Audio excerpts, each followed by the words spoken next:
وعم نواله والصلاة والسلام على سيد الحبيب المصطفى وعلى آله وصحبه نجوم الهدى قادتك أما بعد. Today's discussion will be more of informative rather than having a motivational touch to it. The reason being is that sometimes we're asked simple questions and we're not able to answer full-fledged. The other reason is that we live in a country where we interact with non-Muslims. So a lot of times the questions are very easy and simple, but because we haven't come across them or we haven't read them somewhere, or because it's our basic belief, so we did not dig too much into it, we're not able to answer or satisfy that person. So amongst them are many questions which are we are asked. It's like what Islam is, what Quran is, what Wahi is, right? Why was Prophet ﷺ was chosen for the book, how many books were revealed. So all these questions were asked. The one that I chose is with regards to us and Rasulullah ﷺ is Wahi. Now I'll try to elaborate in a very simple format as much as I can, and then if you want to study that in depth, then there's a book by Mufti Taqi Usmani called Ulum al-Quran, Sciences of Quran, and a very good book to study. And there's also a book called Tarikh al-Quran. That one's in Arabic, but Ulum al-Quran is in Urdu and in English. So we can all study that for if you want to have a greater understanding of Wahi and the concept of the Quran and all of that. So Alama Abu al-Ma'ali rahimahullah ta'ala, a Musannif of the Tafsir Al-Burhan fi Mushkilat al-Quran, says that the Quran has 15 names, and some say the Quran has 90 names. But Mufti Taqi Usmani Damat Barakatuhu says that all of these who have included, who summed up to be 15 or 90, and there are different opinions as well, they have added the attributes. For instance, Majid, Hakim. So they've rendered all of those qualities, all those attributes as part of the name of the Quran. But in reality, there's only a couple of names of the Quran. First, to start off, is Furqan, and then Kitab, Tanzil, Dhikr, and the last one is Quran. And this is the famous one.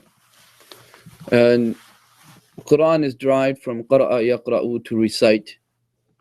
And Allah subhanahu wa ta'ala mentions these names. Allah subhanahu wa ta'ala had called this book through these 5 names in the Quran in different places. So understanding how Quran came to us, how we received the Quran, we can understand that, divide that in 2 stages. From first, the Quran was stored in Lawh Mahfuz, right? So a guarded tablet. So it was stored in that. And then from there, it came down to Baytul Ma'mur or Baytul Izzah. It's a house directly above Kaaba. And it is said that it is a place for angels to worship. So from Lawh Mahfuz, from the guarded tablet, it came down to Baytul Ma'mur or Baytul Izzah. And from there, the second stage was, over the span of 23 years, it was revealed to Rasulullah sallallahu alaihi wasallam. Now, the common factor in terms of the time, between Baytul Ma'mur and the heart of Rasulullah sallallahu alaihi wasallam, both of the revelation took place were in Laylatul Qadr, right, in month of Ramadan. That goes with it. So the difference between the two is that one, it came down, Allah subhanahu wa ta'ala revealed it all at once to Baytul Ma'mur, and from there, over 23 years, it was revealed on the heart of Rasulullah sallallahu alaihi wasallam. So technical ta'rif, which the Mufassirin have mentioned, right? منزل على رسول الله صلى الله عليه وسلم المكتوب في المصاحف والمنقول إلينا نقلا متواتر بلا شبهة. That it was revealed on the heart of Rasulullah sallallahu alayhi wasallam, and it was written in the masahib, the mushaf that we see, and it was passed on to us without any shubha, mutawatiran. Mutawatir is a technical term. So when we received Quran like this, because Allah subhanahu wa ta'ala has taken an oath to protect the Quran. We understand Allah subhanahu wa ta'ala did not take oath to protect rest of the kitabs which Allah subhanahu wa ta'ala had, Torah, Zabur and Injil. But Allah subhanahu wa ta'ala had taken an oath to protect Quran.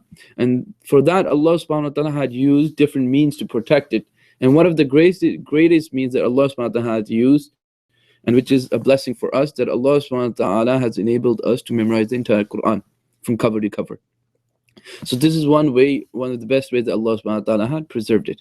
So this is why it had reached that without any alteration or without adding anything to it, without taking anything from it. So there was no, nobody deleted or omitted the words from there, or nobody added the words in there. So Baytul Ma'mur, Lawh Mahfuz to Baytul Ma'mur to Rasulullah sallallahu alaihi wasallam, from Rasulullah sallallahu alaihi wasallam to us. So this is a basic of idea of how the Quran was reached to us, on how we got Quran. So now there are different virtues and fadail. We can look into that. We can read our own, or we can look into that some other day. And then that brings us to how Quran was revealed. For that is something called wahi.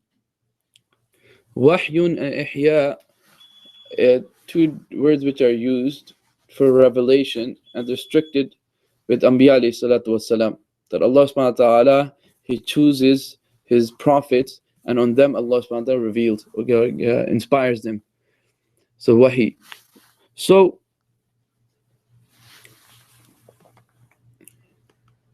the question arises, why was there a need of wahi? Why did Allah subhanahu wa ta'ala need to have a conversation with human being? The answer is pretty simple. The reason why we needed wahi, when Allah subhanahu wa ta'ala had created us and created the universe, now we don't know the do's and the don'ts. We don't know what actions we can do that will please Allah subhanahu wa ta'ala, the actions that we do that will displease Allah subhanahu wa ta'ala. So we didn't, basically, if it wasn't for wahi, we wouldn't know what's halal and what's haram, what's makruh, what's wajib, what's fard. We wouldn't know. What Allah subhanahu wa ta'ala wants from us, we wouldn't know. So it's pretty logical that we needed wahi. We needed some sort of,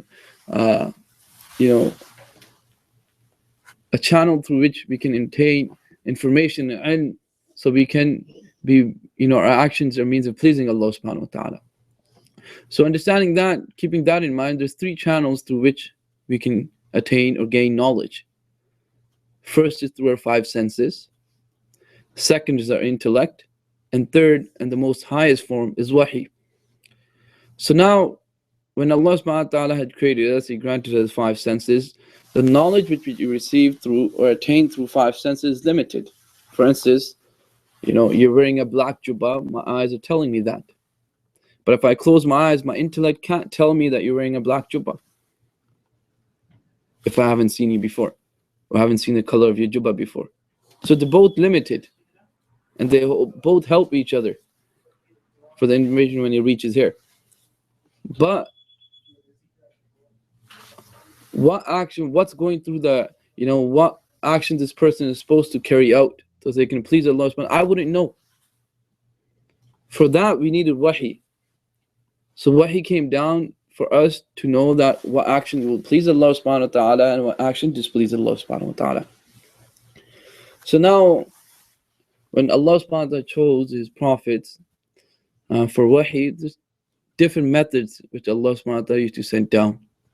One was through angel, Jibreel alayhi salam, and one was direct speech of Allah subhanahu wa ta'ala, and third was inspiration. So this is generally these three main categories. This is how Allah subhanahu wa ta'ala used to reveal. Now in terms of the Quran, in terms of Rasulullah sallallahu alayhi wa sallam, the different methods. So some have mentioned, Allama Halimi rahimahullah ta'ala says that there are 46 modes of wahi. So Allama ibn Hajar al-Asqalani rahimahullah ta'ala says that no, there weren't 46, but there are rather few, or 6 ways or 6 modes of wahi through which Prophet ﷺ used to receive wahi. The rest, what Allama Halimi had collected, he's collected all the qualities or different ways that Jibreel alayhi salam used to come. So the first was that Aisha radiallahu anha mentions in a hadith of Bukhari that it was salsalatul jaras, like the ringing of the bells. It's not exact. This is, ulama say, this is actually a tashbih that the Prophet ﷺ is trying to had explained it in that manner. Not that it is actually ringing of the bells. It's just that the way it has that echoing sound and it goes on and it's pretty persistent for some time and it echoes and it does break in between. This is what Prophet ﷺ, so it had that kind of sound, and that was one of the modes which was hard on Rasulullah ﷺ, one of the hardest mode of wahi for Rasulullah ﷺ. And then Prophet ﷺ, when he used to receive wahi, his state used to change. Aisha radiallahu anha says in Bukhari that even in a cold weather, Prophet ﷺ, he's shivering, but he's also sweating at the same time, profusely. So the way and that burden used to be so much, the Prophet ﷺ was very hard for Rasulullah ﷺ to keep the normal state of his body. And when another hadith, he said that it used to be, the pressure used to be such an extent that I used to feel that my ruh will be taken. And Zayd ibn Sabit radiallahu anhu says that sometimes wahi used to be, Prophet ﷺ was getting inspired, and once he was laying, he rested his head on my thigh. And I felt that the pressure was so much, the Prophet ﷺ's head was getting so heavy that I felt that my thigh would break any second. So this is how, when Prophet ﷺ used to receive the Quran, this is the feelings that Prophet ﷺ used to go through. So the first was salsalatul jaras. Second was Jibreel alayhi salam, that he used to come or bring the Quran, and he used to be in his original form. Now Prophet ﷺ saw Jibreel alayhi salam 3 times in his life. One was the Mi'raj. One, Prophet ﷺ actually wished that he should see Jibreel alayhi salam. And third, at the time of when the first revelation. That's the first 2 are pretty authentic, and third one is still the ulama have different views on that. So there is only 3 times that Prophet ﷺ actually saw Jibreel alayhi salam. And another form of mode of wahi was the Prophet ﷺ. Jibreel alayhi salam used to come in a form of sahabi. His name was Dihya Qalbi radiyallahu anhu. So Mufassirin says that the reason being, one of the Mufassir mentions, I believe the Allama Suyuti rahimullah, says that the reason being that Dihya Qalbi was really beautiful, really handsome, and to the extent that when he used to work in the marketplace or in the streets, he used to cover his face with a veil so the women don't fall for him. So he used to come in his form. And then a direct inspiration on the heart of Rasulullah. In that, there was no sound, there was no dream. It was just that Allah subhanahu wa ta'ala would place directly into the heart of Rasulullah. So from this, you can understand the azmat of Rasulullah, because there is no a sabab is involved, is direct being revealed in Prophet on the heart of Rasulullah. And then Prophet used to see a dream, that Quran used to be revealed, right? Or Prophet Allah subhanahu wa ta'ala used to speak directly to Rasulullah just like Prophet Allah subhanahu wa ta'ala used to speak to Musa alayhi salam. وَكَلَّمَ Musa taklima. So just like that, Allah subhanahu wa ta'ala used to speak to Rasulullah and pass on the Quran.